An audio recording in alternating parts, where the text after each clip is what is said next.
So after about 4 years into our marriage, Cheryl dropped the bombshell that she'd had an affair and had been, I guess, seeing another man for a couple of months, and I guess it just rocked my world, and it's not something that I guess I'd ever thought I'd ever be having to deal with and in my life. So I guess the only thing I could do was I kicked her out of the house and said, no, that's it, gone, no more.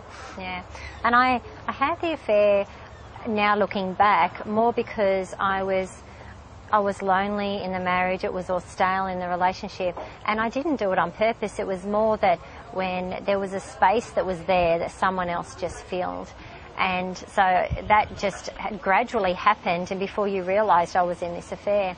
And so I lived with this lie, and I thought, I can't live with this lie anymore. I've got to break this relationship with my husband, because I don't really want to be in it anymore, and I thought I was being filled somewhere else. So I dropped the bombshell on Nigel, and he kicked me out.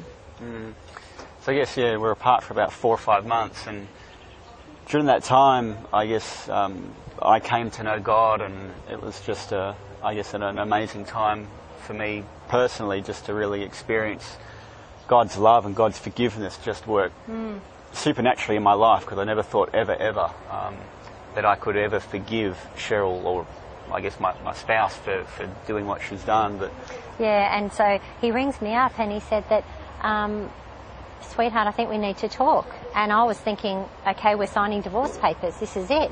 So we got together, and he reached out to me and he said, sweetheart, I just want to know that I forgive you, and I want to come to church with you. And only days before, I was like, God, I just want to leave this man. I don't want this man in my life anymore. You know, you have to make him a Christian or I'm walking out. Yeah. And so I thought that was it. We were signing divorce papers, and he rings to say, I just love you and I want to forgive you. Because it was just amazing that he wanted to forgive me. So he came to church.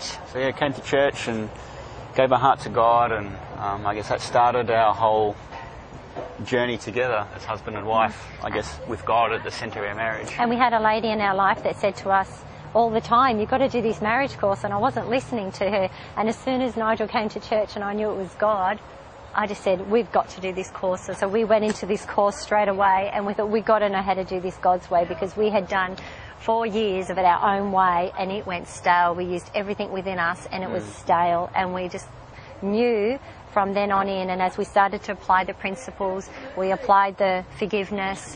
We couldn't believe that God actually forgives us of so much. And so when we applied that same forgiveness in every area of our marriage, we started to be full again. Yeah. So yeah, God, I guess he laid down he gave us his son so that we could have life, and life in abundance and to the full. Yeah, and we continue to press on into our marriage because we want the abundant fullness that he died to give us, and we'll continue to do that because we know that everything that we want is in each other, and we just have to find it in Christ. Yeah, so we just need to draw it out and bring it out, and we're still on a journey doing that, which is awesome. And it's just, it's a fun journey that we're doing now through life. So, yeah, it's good.